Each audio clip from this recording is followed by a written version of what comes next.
కడప జిల్లా జమ్మలమడుగులో పెరిగిన petrol diesel ధరలకు నిరసనగా సిపిఐ నాయకులు వినూత్న ఆందోళన చేపట్టారు. జమ్మలమడుగు ఆర్టీఓ కార్యాలయం వద్ద ఆటోను తాడుతో లాగుతూ కేంద్ర ప్రభుత్వానికి వ్యతిరేకంగా నిరసన వ్యక్తం చేశారు. ఇంధన ధరల పెరుగుదలతో సామాన్య ప్రజలపై తీవ్ర భారం పడుతోందని సిపిఐ నియోజకవర్గ కార్యదర్శి ప్రసాద్ ఆగ్రహం వ్యక్తం చేశారు. పెరిగిన పెట్రోల్ డీజిల్ ధరలను వెంటనే తగ్గించాలని కేంద్ర ప్రభుత్వాన్ని డిమాండ్ చేశారు.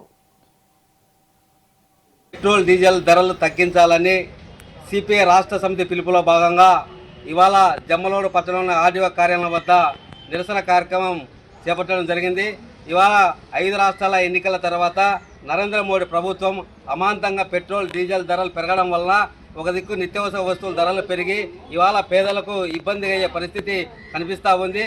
అదేవిధంగా రాష్ట్ర వ్యాప్తంగా కూడా ఈ యొక్క పెట్రోల్ బంకులలో పెట్రోల్ 3 రూపాయల 39 పైసలు, అదేవిధంగా డీజిల్ పైన 3 రూపాయల 14 పైసలు పెంచి ఇవాళ కేంద్ర రాష్ట్ర ప్రభుత్వాలు పేదలకు పెనుభారంగా మోపే పరిస్థితి ఏర్పడతా ఉంది.